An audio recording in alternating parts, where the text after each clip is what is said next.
Bata, itinaboy ng tiyahin para kunin ang pamana.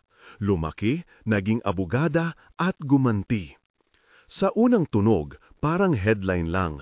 Pero sa buhay ni Carmel, iyon ang nagbukas ng sugat na hindi madaling maghilom.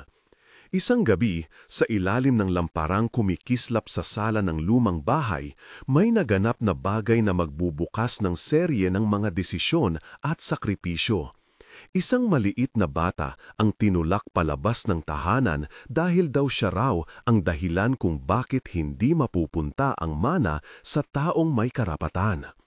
Nangyari iyon sa harap ng mga taong inaakalang magpoprotekta sa kanya. Napanood lang ni Carmel ang mga anino ng mga grown-up na nag-uusap. Mabibilog ang mga mata, mabababang tinig, at madalas ang mga luha na hindi para sa kanya. Sa alaala niya, malinaw pa ang eksena. May cake na hindi binuksan, may kandila na hindi hinipan, mga kaibigan ng pamilya na dumating na may mga regalo para sa isa pang anak, at may isang taong tumingala sa kanya na para bang sinasabi, "Huwag kang makialam." Sa araw ng kaarawan niya noong siya'y 10, hindi man lang siya inalalayan sa pagputon ng cake. Iyon ang unang marka ng paboritismo. Maliit, malapas lang sa damdamin, pero sapat para ikabit ang tanong, bakit?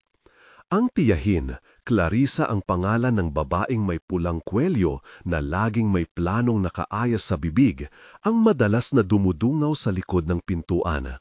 Hindi siya tumatanggap ng hindi, lalo na kung may makakamit na kapakinabang. Sa simula, parang nagmamalasakit lamang siya. Nag-aalok ng tulong, nag-aabot ng mga simpleng regalo sa kapatid na mas pinalaki niya. Ngunit sa likod ng kanyang ngiti, may kaltas na balak kung paano isisinop ang lupa at bahay na pinagmulan ng yaman ng pamilya. At kung may isang hadlang, siya ang magiging solusyon. Hindi malinaw kung kailan unang nalaman ni Clarissa ang tungkol sa magiging pamana. Siguro mula sa isang kaibigan ng kanyang asawa, isang usapan sa kanto o isang lumang dokumento na napatingin sa kanyang hindi sinasadya. Ang mahalaga, nakita niya ang pagkakataon. At para makamit ito, kailangan may maglaho.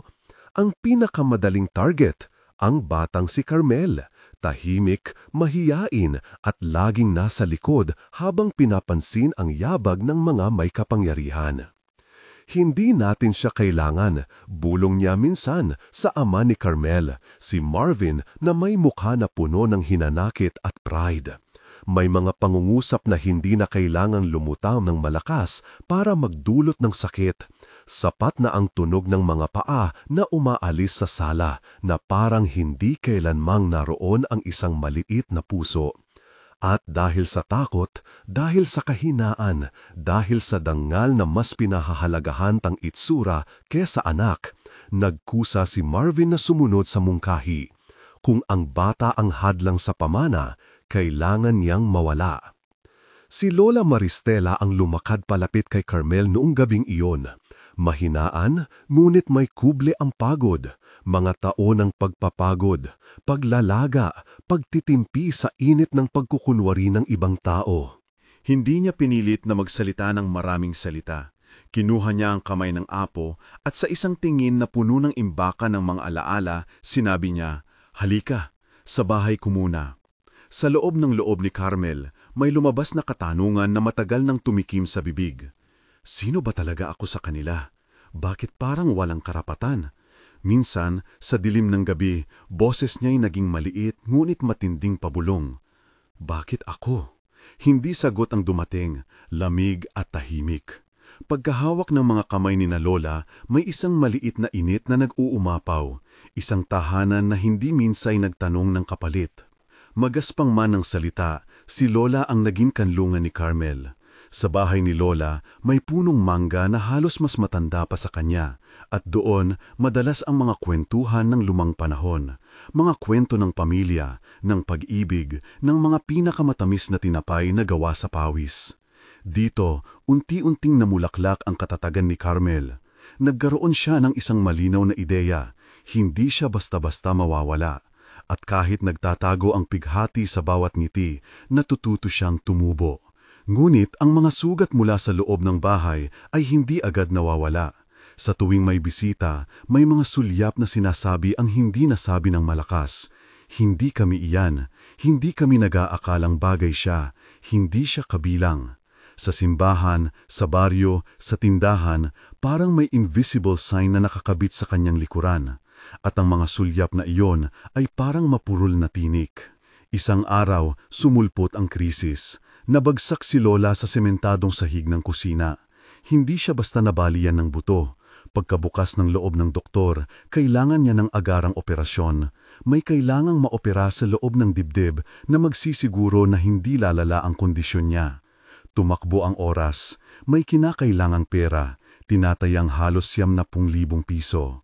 Sa bakuran ng bahay, habang pinapaliguan ng araw ang mga dahon ng mangga, umikot ang mundo ni Carmel sa isang hilo. Ang taong nag-utos ng paglayo ay biglang nag-alok ng solusyon. May pera kami, sabi ng tiyahin sa telepono. Kung aalis ang bata, tutulungan namin kayo para sa operasyon. Malamig ang taper.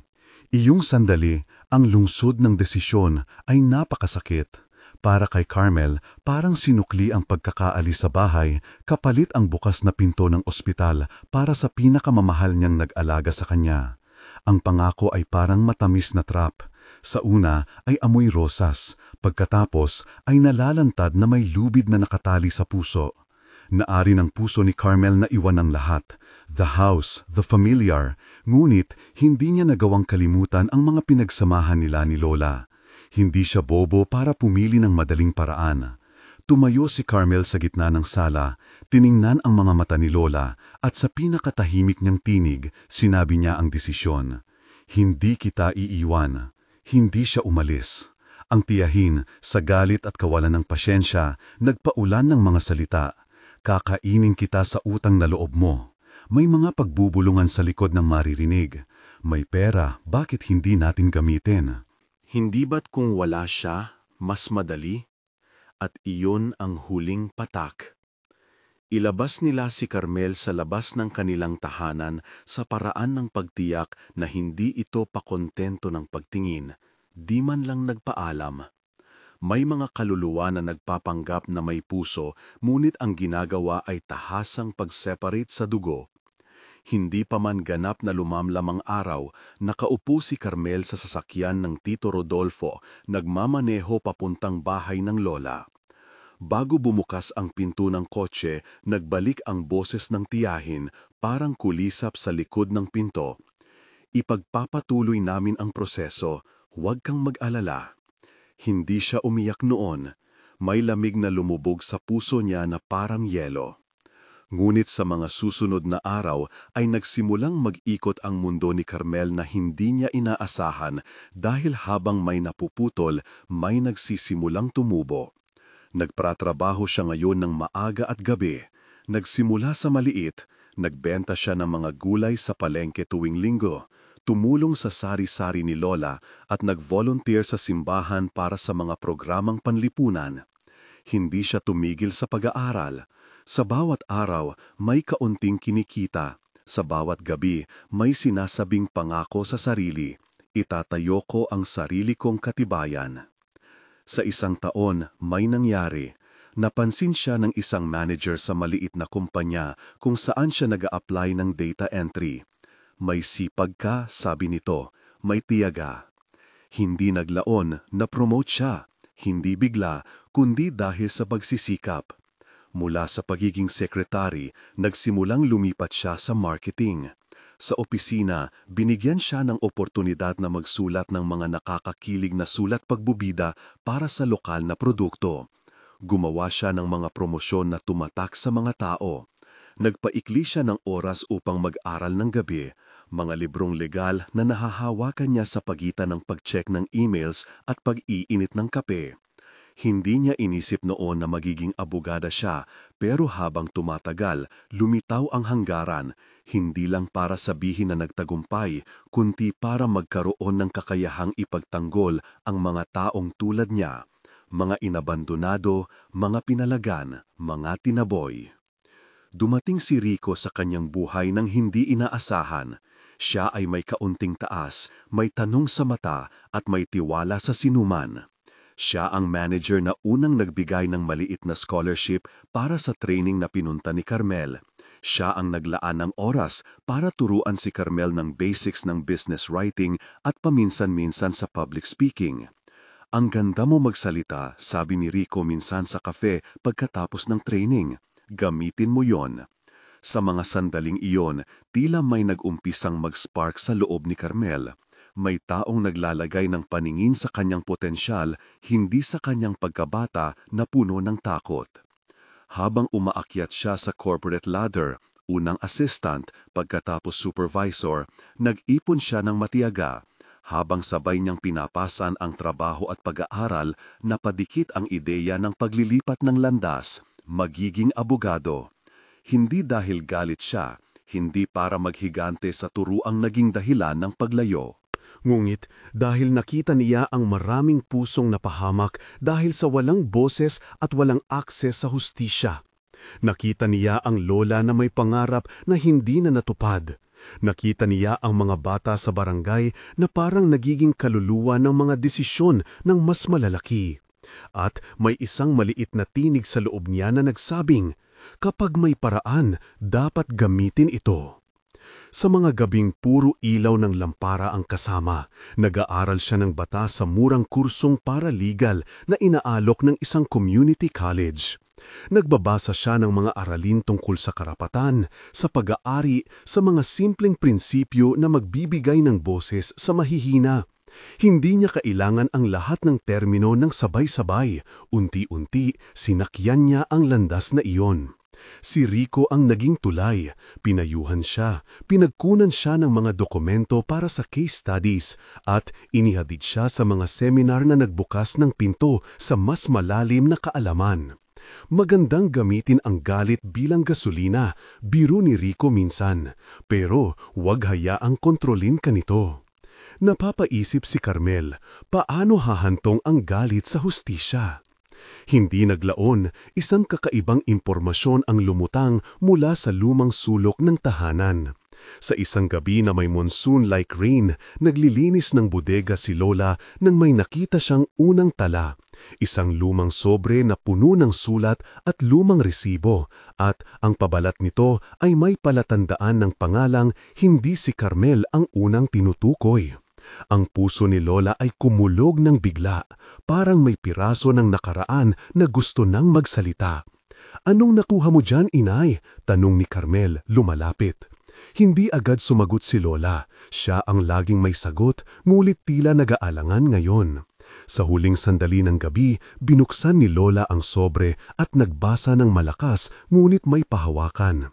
May testamento dito, may kasulatan na hindi pa muling binibigyan ng pansin. Kasama sa laman ang ilang pangalan, mga lumang kapitbahay na maaaring nakasaksi, isang listahan ng lupa at isang piraso ng papel na may marka ng isang posibleng pagnanais na itabi ang kalupaan para sa mga apo.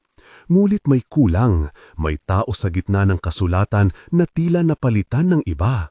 May mga marka ng tinta na parang sinadyang tinakpan at may sticker na nagpapakita na may nagmanipula.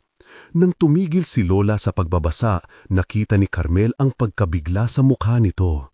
May mga lugar na hindi maabot ng liwanag at ang ilan sa mga lihim na iyon ay nakakabit sa pangalan ng kanilang pamilya. Sa loob ng isang linggo, nakabuuan ng maliit na investigasyon si Carmel.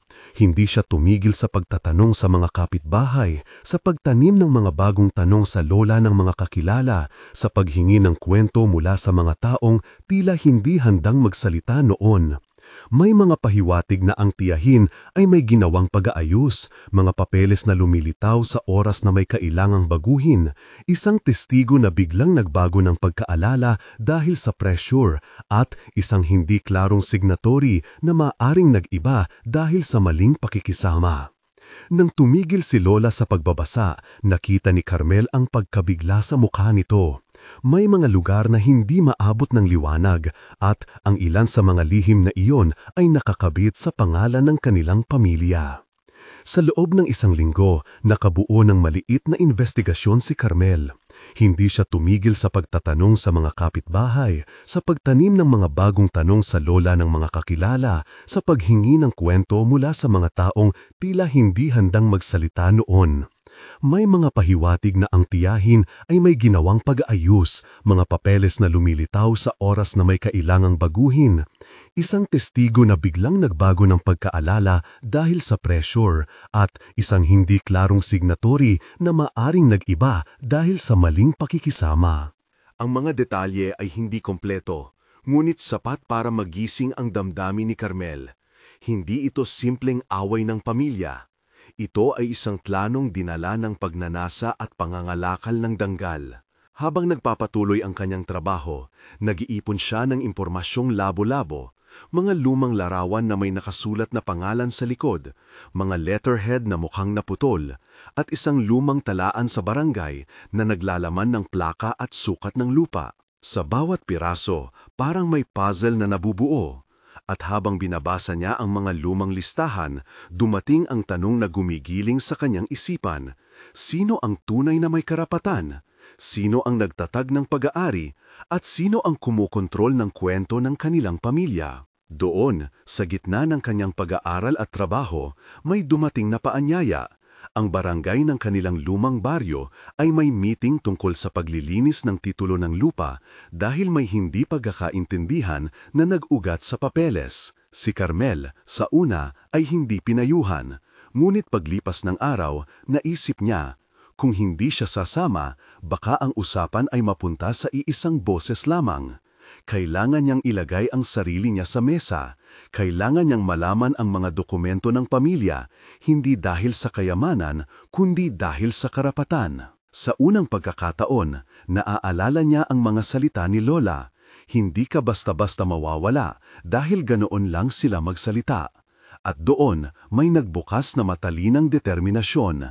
Hindi siya susuko. Hindi siya mananahimik, hindi niya papayagang manipulahin ang kapalaran nila ng mga taong nagtatangkang pagsamantalahan ang alala ng kanyang pamilya. Bago pa sumapit ang pulong ng barangay, may naganap na panibagong pahina ng kanilang buhay.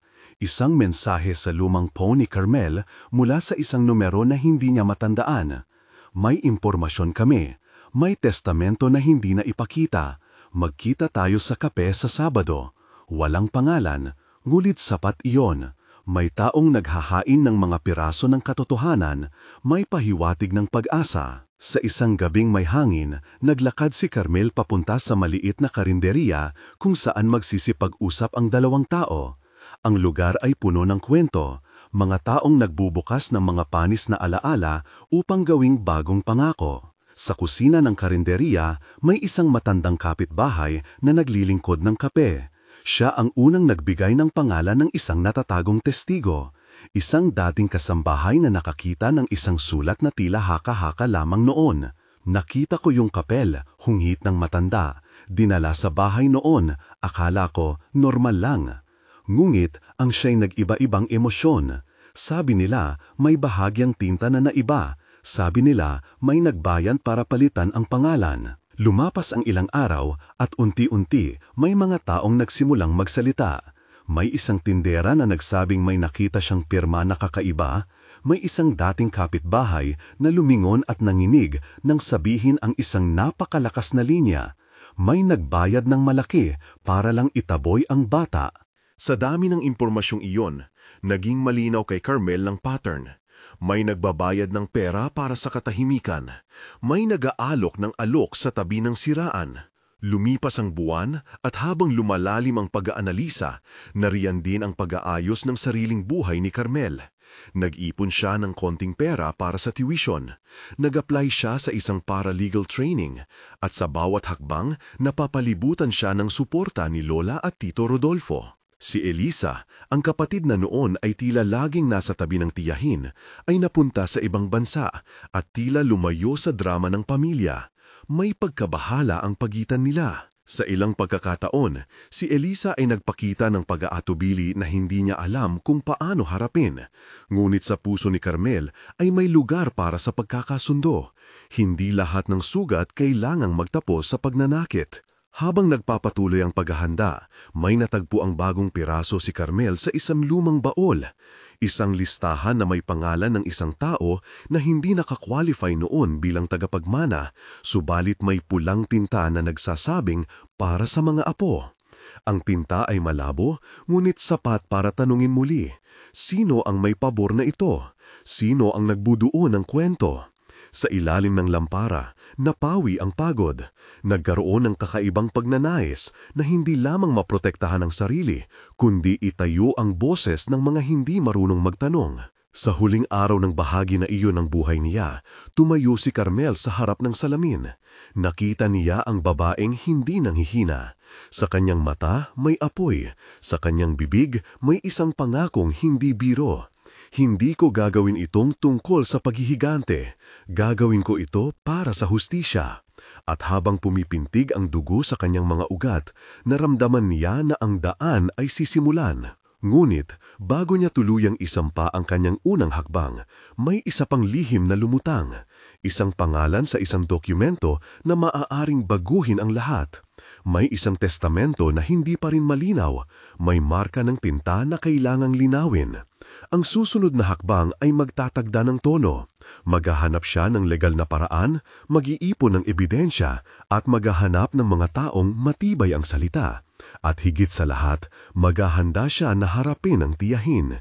Hindi sa lansangan, hindi sa pamamagitan ng kalabang bisig, kundi sa pagharap sa katotohanan sa lugar kung saan dapat umupo ang hustisya.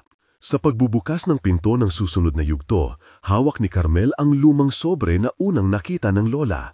Isang bagay na umusbong mula sa alikabok ng kanilang nakaraan at ngayon ay may bagong bigat. Hindi pa siya nananalo, hindi pa rin malinaw ang kapalaran. Ngunit isang bagay ang sigurado, hindi na niya papayagang itulak muli ang sarili palabas ng kanilang tahanan. Ang pagkabata niya na tinaboy para sa takot ng iba ay hindi natitigil sa pagkilos. Ito ang simula ng isang bagong paglalakbay. Isang paglalakbay na may pag-aaral, dusa at ang hindi matitinag na hanggarang itama ang isang mali. Kung naramdaman mo na tinutulungan ka ng kwentong ito at gusto mong makita pa ang buong paglalahad ng pagbabago ni Carmel, kung paano siya naging abogada, paano niya hinarap ang tiyahin, at kung anong paradox ang hahantong sa kanyang pinili na hustisya sa halip na galit, i-like at mag-subscribe. Manatili ka at samahan mo siya sa paglalakbay, dahil sino ba ang magwawagi sa dulo, ang hustisya o ang paghihigante? Pagkaraan ng paunti-unting paglilinis ng mga lumang papeles, nagsimula si Carmel sa pagbuo ng isang payak ngulit matalas na plano. Mag-aral ng masinsinan, kumuha ng mga taong may kaalaman at ipunin ang mga testigo. Ngunit bago pa man mailatag ng maayos ang case, may isang pangyayari na muli siyang naging pabigat ng damdamin. Isang gabi, natanggap ni Lola ang tawag mula sa ospital. May isang lumang kapitbahay na nagkaroon ng malalang atensyon. Sa pag-uwi ni Lola mula sa ospital, nakaramdam siya ng panibagong kirot. May tumor ang lumalaki na hindi na mapipigilan kung hindi agad maagapan. Ang gastusin ay hindi maliit. Muli, ang lumang banta ng pera at kapalit ay sumulpot muli mula sa isang hindi inaasahang pinagmulan. Isang maliit na sulat na naipadala sa barangay hall na may nakasulat na pangalang Clarissa. Muling nagising ang lumang takot kay Carmel, pero hindi na siya ang batang walang paninindigan. Sa halip, tinipon niya ang kanyang lakas. Kumonsulta sa isang klinikang legal sa bayan, isang institusyong nagbibigay ng libreng payo sa mga kasong tulad ng pamilya niya. Dito unang naipakilala sa kanya ang konsepto ng pagpapatupad ng karapatan, hindi sa pamamagitan ng puwersa, kundi sa pamamagitan ng dokumento, testimonya at kwento ng buhay na may katibayan. Wala pang garantiya na mananalo, sabi ng abogado ng klinika. Ngunit may isang bagay na malinaw, kung hindi nila ilalaban, wala silang pag-asa. Sa gabi ng iyon, habang nakaupo sa may bintana ng maliit na bahay na may halimuyak ng kape, pinatay ni Carmel ang ilaw at sinimulan ang pag-ayos ng mga dokumento. Isang sulat ang inilagay niya sa gitna, isang liham na maaring magdulot ng pagbabalik loob at pagbubukas ng pinto ng katotohanan. Ngunit kapag nabuksan ang pinto na iyon, sino man ay kakailanganing umamin. At ang pag-amin ay nangangahulugang pagsuway sa kapangyarihan ng tiyahin na matagal nang nagpapaikot ng mga bagay-bagay para sa kanya. Habang naghahanda si Carmel, hindi niya maiwasang maalala ang huling sinabi ni Lola sa kanya. Anak, kapag tinawag ka ng hustisya, huwag mo siyang sayangin. Gamitin mo ang puso, hindi ang galit. Malinaw ang salita ni Lola, may puwersa sa pagpili. At habang unti-unting nagbubukas ang bago niyang landas, napagtanto ni Carmel na hindi ito simpleng laban para sa isang bahay o lupa. Ito ay laban para sa dangal ng pamilya, para sa mga pangalan na dapat manatili sa karapat-dapat na lugar. Ito ay laban para sa mga boto ng mga tao sa baryo na hindi dapat manipulahin ng pera at takot. Ngunit alam niya rin na may panganib. Ang pagtatangkang ilantad ang katiwalian ay maaaring magdulot ng galit ng tiyahin at ang tiyahin ay may impluwensya. Hindi iyong simpleng argumento sa palengke. Sa harap niya, may posibilidad ng panibagong digmaan, hindi ng suntukan, kundi ng long-term campaign na hahalungkat ng mga alamat, maglalantad ng mga katotohanan, at tutuklasin ng mga taong ayaw mawala sa kapangyarihan. Nang gabing iyon, inilipat ni Carmel ang lumang sobre mula sa mesa papunta sa isang maliit na kahon na kanyang iningatan. Ito ang magiging simula ng kanyang ebidensya. Inayos niya ang mga lumang litrato, kopya ng lumang resibo at mga pangalan ng testigo. Hindi pa rin kumpletong-kumpleto, marami pa ang kailangang hanapin, pero sapat na iyon para magpasimula. At sa pagsara ng unang yugto ng kwento niya, may isang salita na sumisibol sa kanyang isipan. Hustisya. Hindi paghihigante, hindi galit.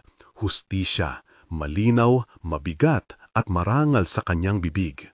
Napagtanto ni Carmel na ang paglalakbay na ito ay magiging mahaba. Ngunit sa bawat saglit na nagdaraan, sa bawat pahina ng Lumang Testamento, at sa bawat testigo na naglakas loob magsalita, nagiging malinaw ang landas niya. Hindi siya babalik sa tahimik na pagkabata na iniwan sa dilim. Siya ay magtatayo ng boses, isa na maaaring magdala ng naiibang liwanag sa madilim na sulok ng kanilang pamilya. Hindi na muling bumalik sa tahimik na pagkabata si Carmel. Hindi na rin nagawang iwanan ng alon ng takot ang kanyang bagong tapang. Sa paglalakbay niya pabalik sa maliit na bahay, sakay ang kahon ng mga lumang dokumento, kasabay ang malamlam na ilaw ng poste at ang pag-aspas ng mga dahon ng mangga. Alam niya na magsisimula na ang pinakamahaba niyang gabi. Gabi ng paghahanda, pag-ibig na dapat ipaglaban, at ng pagbuo ng boses na hindi papayag na manahimik. Unang hakbang, humanap ng mga taong makikinig. Hindi agad ito naging madali. Dumaan siya sa mga sulok ng bayan, sa barangay hall, sa klinika ng legal aid, sa simbahan kung saan marami siyang nakilalang simpleng tao. May mga abogado ring nag-alok ng payo ng libre. May mga estudyante ng batas na nag-volunteer. May mga kapitbahay na nag-iwan ng mga tip at lihim dahil sa takot. Ang bawat maliit na piraso ng impormasyon ay naging panlunas. Isa-isa nilang inihabi ang kwento na tila nawawala kasi ng haryon. Sa pagtanggap ng tulong mula sa isang maliit na legal clinic, pinag-aralan ni Carmel ang posibleng mga landas. Hindi siya naghahanap ng bala sa mata ng tiyahin. Naghahanap siya ng liwanag na magliliwanag sa dokumento at magpapakita kung sino ang may tunay na intensyon ng nag-iwan ng lupa. Hindi kami magpi-file dahil lang sa galit, sambit ng senior paralegal na nagbigay sa kanya ng payo. Magpi-file kami dahil may ebidensya at dahil may kwento na dapat marinig. Tinukoy nila ang mga posibleng testigo, inirekomenda ang estratehiya, documentation, testimonya, at ang pinakamahalagang bagay, kalakip ng kwento, ang dama ng katotohanan. Pinangakuan ni Rico na susuportahan ang gastos, hindi lamang bilang dating manager, ngunit bilang taong tumingin kay Carmel noong una at nagtiwala sa kakayahan nito. Dumating ang oras na nagbuklod ang kanilang maliit na komunidad. Si Tito Rodolfo nagbawas ng oras sa trabaho para magdala ng mga lumang permit. Ang kapitbahay na tindera ay nagbigay ng sulat na ipinadala noon. Isang dating kasambahay na matagal nagtakbuhan dahil sa takot, nagdala ng kanyang sariling alaala na may detalye ng sulat na nakita niya noon. At si Elisa, matagal nang nasa ibang bansa, balong ang puso at nagpasya ring bumalik matapos makatanggap ng isang tawag mula sa lola na puno ng luha at pag-asa. Ang pagdating ni Elisa ay hindi madali. May kirot at may tampo. May mga nakaraang salita na nananatiling nakadikit sa hangin, mga pangungusap na parang pako sa dingding. Hindi ka anak ko, mas matino si Elisa at mga sandaling nagkaroon siya ng mas pabor na trato. Ngulit nang makita ni Elisa ang mukha ng lola, ang mga kamay na parating niyang inaalagaan noong bata pa sila, napuno ang dibdib niya ng pagsisisi. Hindi agad nagkapatawaran ang magkapatid, hindi nila iyon tinakasan. Nag-usap sila ng mahaba sa kusina ng maliit na bahay ng lola, nag-aayos ng mga papeles, nagbubunyay sa bawat maliit na detalye na naglalapit sa kanila. May iyak, may pag-aaway, may pag-amin.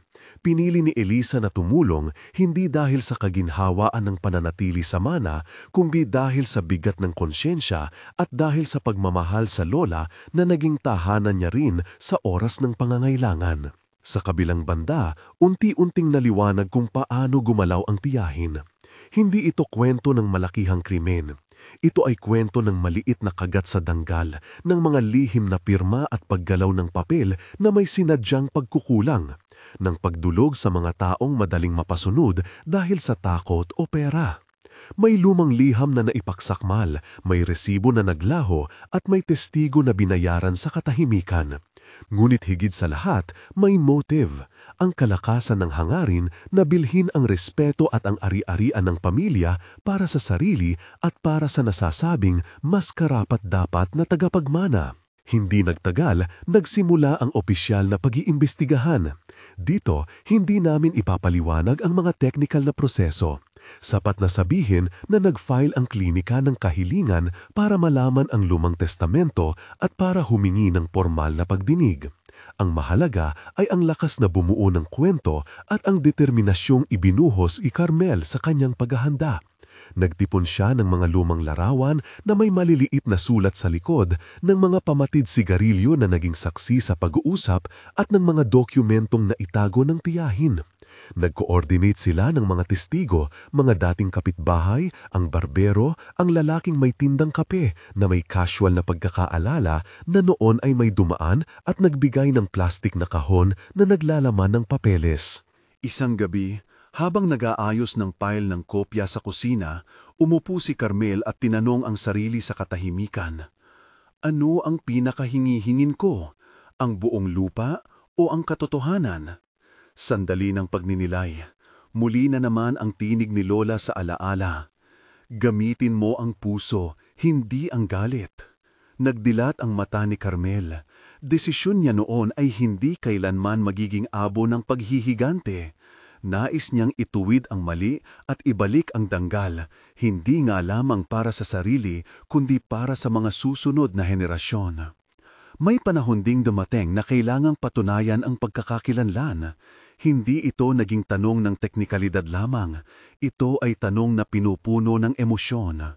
May mga lumang larawan na sumasalamin sa mga madaling mabura na pagsasama, mga kuha ng magmamahal ng mukha ng lola at ng bata, mga maliliit na palatandaan ng pagiging kabilang.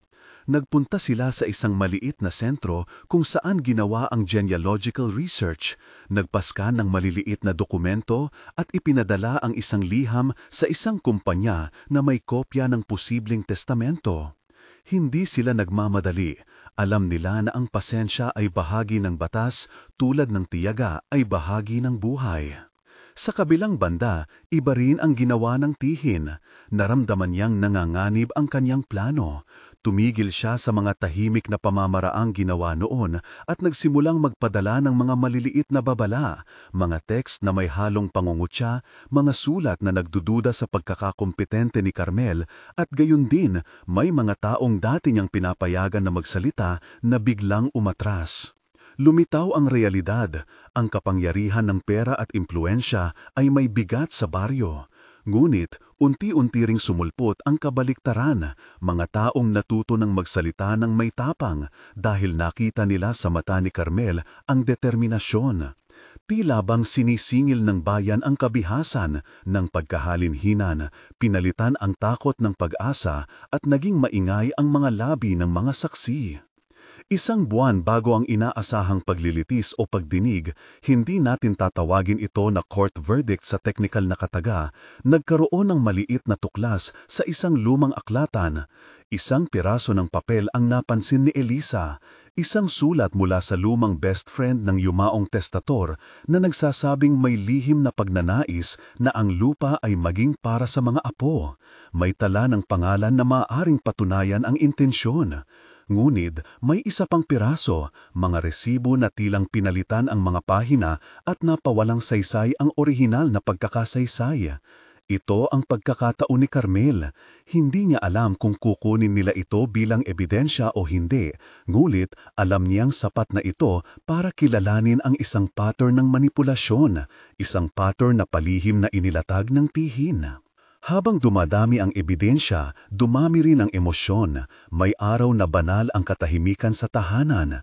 Si Lola nakahiga sa sopa, may kumukumpol ng pagod sa mukha, hawak ang kamay ni Carmel na nagpaalala ng mga lumang paglalakad sa ilalim ng mangga. May gabi ring nagdurusa si Carmel. Bumabalik ang memorya ng mga simpleng katauhan na minsang sumama sa kanya. Mga kanta, mga laro at ang unang kaarawan na hindi pinansin. Sa tindi ng pagod, isang maliit na mending ang nagmumula, si Rico na tahimik na palaging naroon. Hindi niya isinasa publiko ang kanyang presensya, hindi rin siya nagbibigay ng solusyon na mabilis. Ngulit siya ang nagbibigay ng oras, ng payo, ng mga maliit na koneksyon sa isang mundo ng batas at mga seminar na ramdam ni Carmel na unti-unti siyang inilalapit sa propesyon. Sa pagsapit ng araw, naganap ang isang pagdinig na hindi dramatiko sa telebisyon.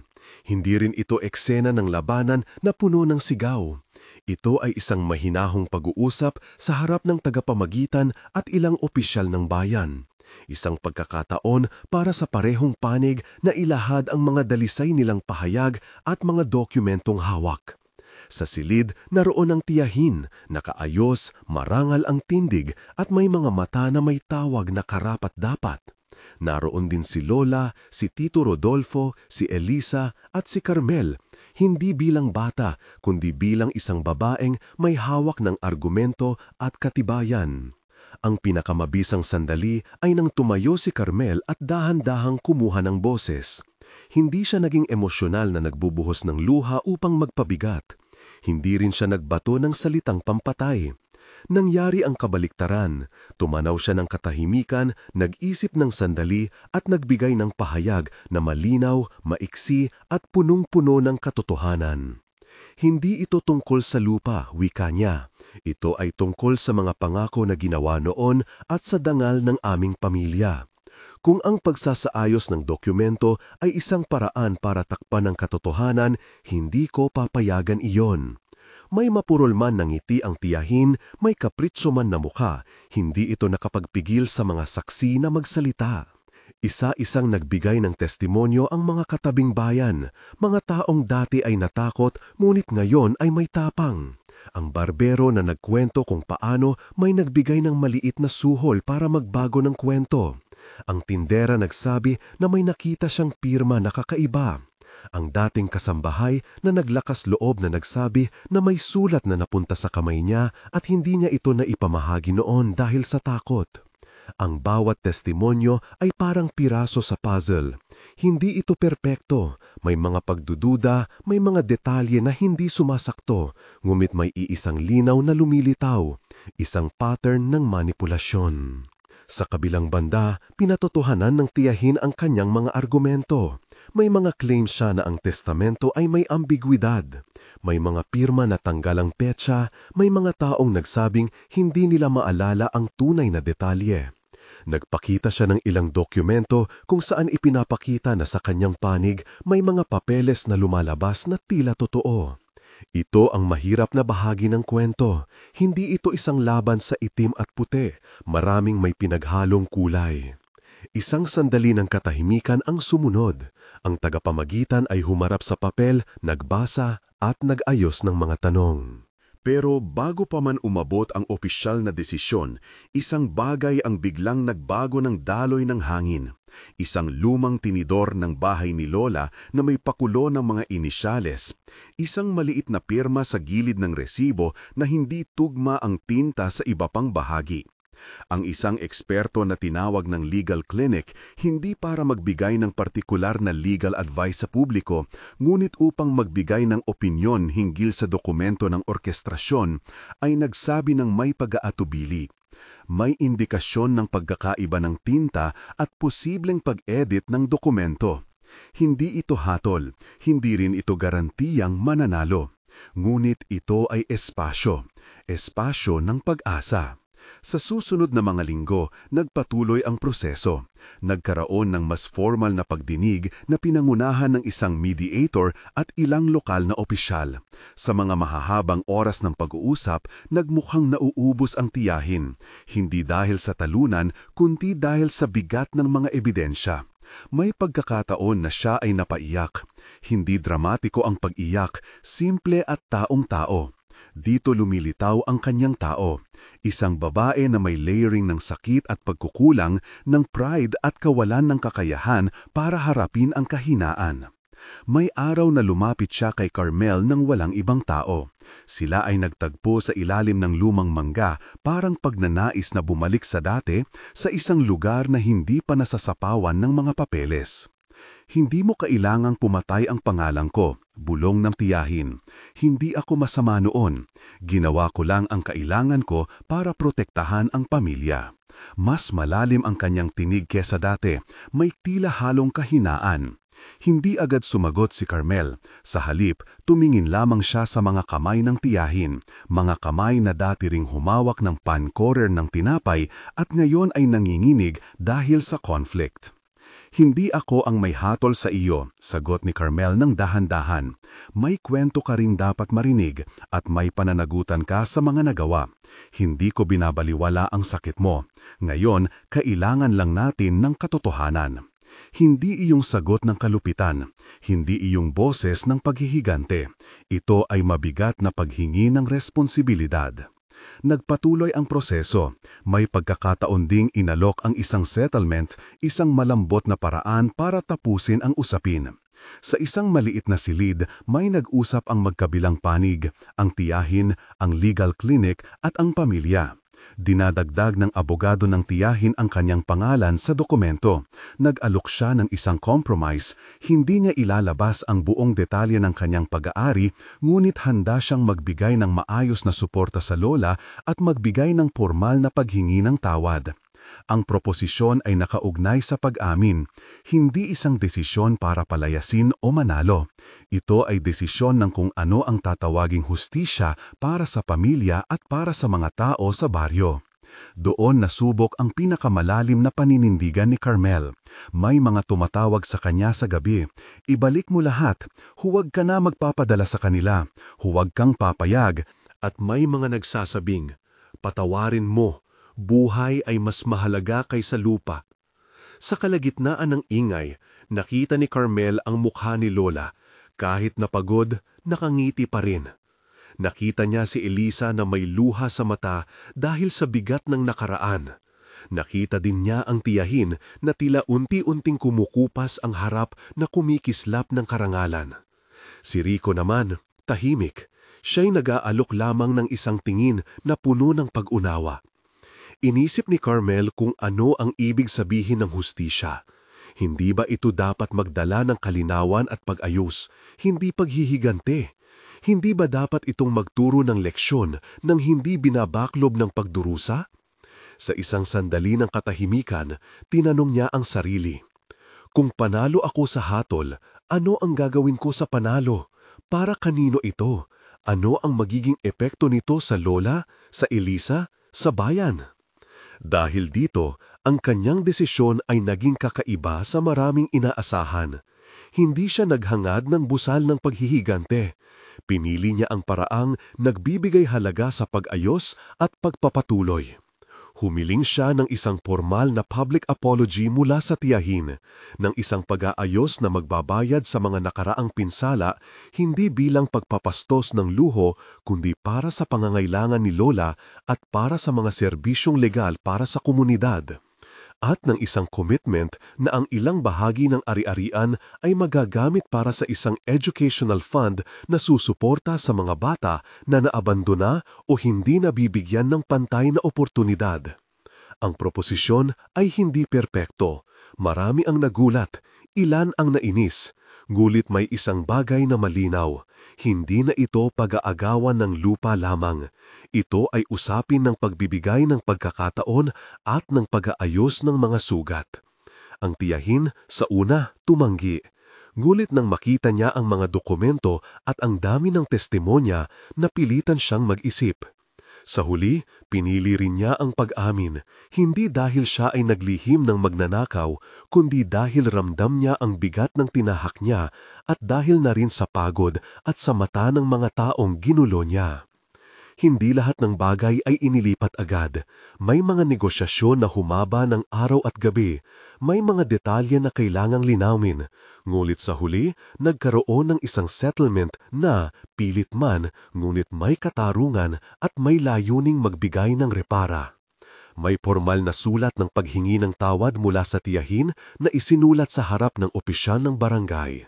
May pagkakasundo na inilagay sa papel kung saan kailangan niyang maglaan ng pondo para sa pangangalaga ni Lola at para sa isang maliit na pondo para sa edukasyon ng mga bata sa barangay at may pangako na magbabayad siya ng kabayaran sa mga gastos na naipon dahil sa kanyang mga aksyon. Hindi ito ginawang pareda ng tagumpay. Ito ay tahimik na transaksyon na may halong luha, pag-iyak at katahimikan. Ang hatol na ito, kung tatawagin mo man na panalo, ay hindi ganap na pagwawagway ng bandila. May mga bagay na hindi na mababawi. Ang pagkabata ni Carmel ay hindi na mababalik at ang mga ngiti na nawala ay hindi na buong buo. Ngunit may nagbago. Ang baryo ay natutong magtanong, ang lola ay nakatanggap ng sapat na tulong at ang pangalan ng pamilya ay muling napag-usapan ng may paglilinaw. Ang kinakatawan ng panalo ay hindi lamang pera. Ito ay ang pagbabalik ng dalawang mahalagang bagay, ang boses ni Carmel at ang pag-asa ng komunidad na huwag hayaan ng mga bagay ay piniharan ng katiwalaan at takot. Pagkalipas ng ilang buwan, nakita ni Carmel na hindi sapat ang pag-aayos sa papel lamang.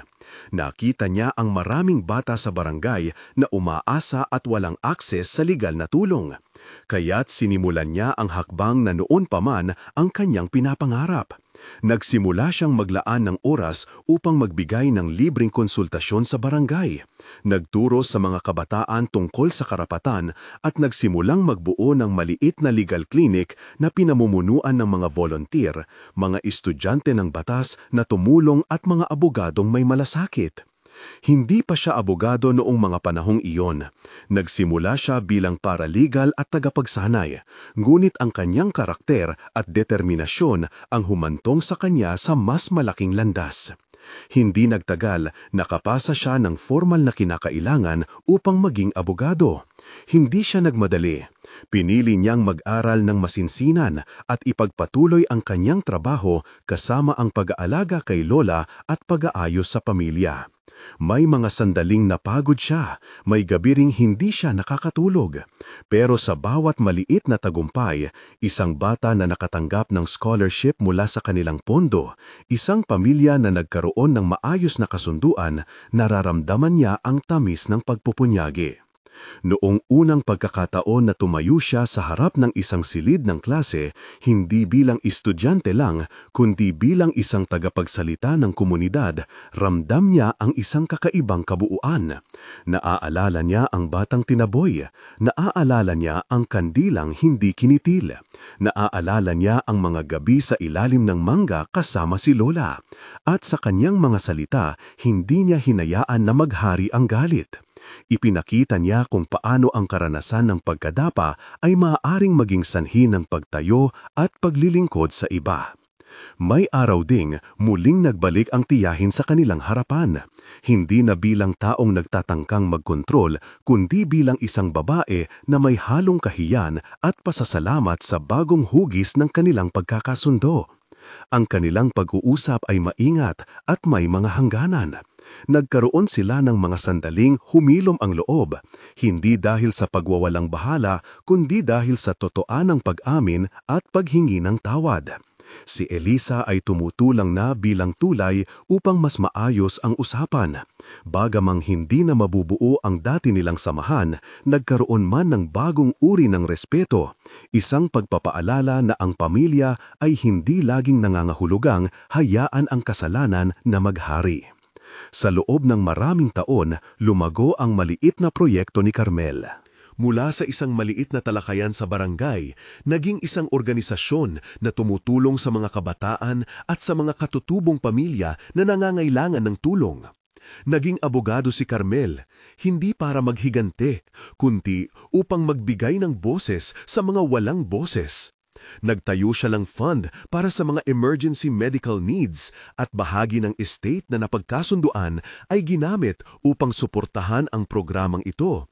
Isang paraan para masiguro na ang mga pangakong nasira ay mapalitan ng konkretong tulong sa kinabukasan.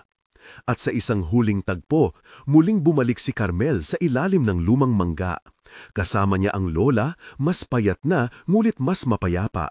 Si Elisa na may mga anak na maliit pa, si Rico na ngayon ay hindi na lamang manager kundi katuwang sa pagbuo ng social initiative, at ang ilang mga kabataang tumulong sa legal clinic. Nakatingin sila sa mga batang naglalaro, nag-uumpisa ng bagong araw. Kung minsan, sabi ni Carmel ng tahimik, ang pinakamagandang paraan para itama ang malig ay hindi palitan ng ganoong kapangyarihan kundi gawing tulay para sa iba. Sa kanyang pag-ikot ng mata, naalala niya ang mukha ng tiyahin, ang dahilan ng simula ng lahat. Hindi siya nagbalik ng galit, sa halip ay may malinaw na takdang panuntunan sa kanilang pagitan. May mga pagkakataon na ang tao ay bumabawi sa maling nagawa. May mga pagkakataon din na ang paghingi ng tawad ay hindi sapat.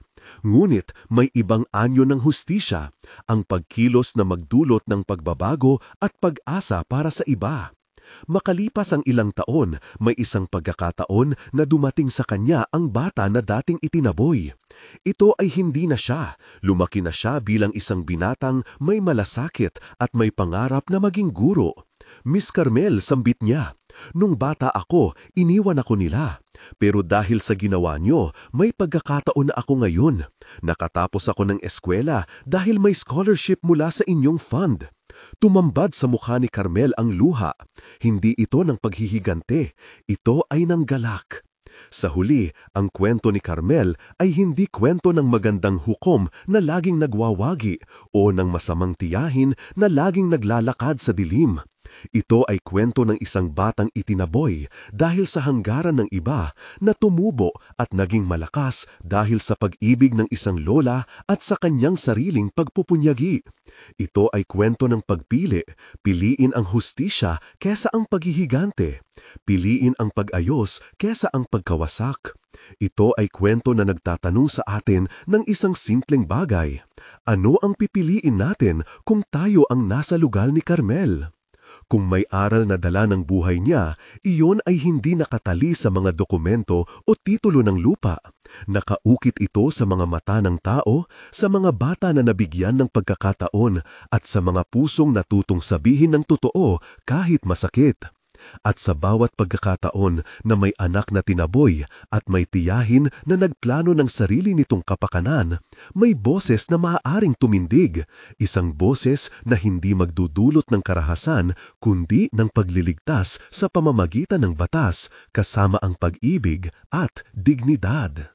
Kung humahaplos man ang hangin sa mga dahon ng mangga, tila ba nagsasabing may mga sugat na naghilom at may bagong binhi na namumunga. Si Carmel ay hindi naging perpektong bayani. Nagkamali rin siya, nasaktan din. Ngunit sa dulo, pinili niyang gamitin ang kanyang galit at sakit bilang gasolina para sa pagbabago. Hindi para sirain ang iba, kundi para itayo ang mga bagay na mas makabubuti sa marami. Kung nagustuhan nyo ang kwentong ito at nais nyong marinig pa ang iba pang mga buhay na kwento ng pakikibaka at pag-asa, mag-subscribe at i-share ang video. Sabihin kayo sa comment section, alin ang pipiliin ninyo, hustisya o paghihigante, at bakit? Ang kwento ni Carmel ay paalala. Maraming paraan para makamit ang katarungan, at ang pinakamahalaga ay ang pagpili ng paraan na nagdudulot ng tunay na pagbabago.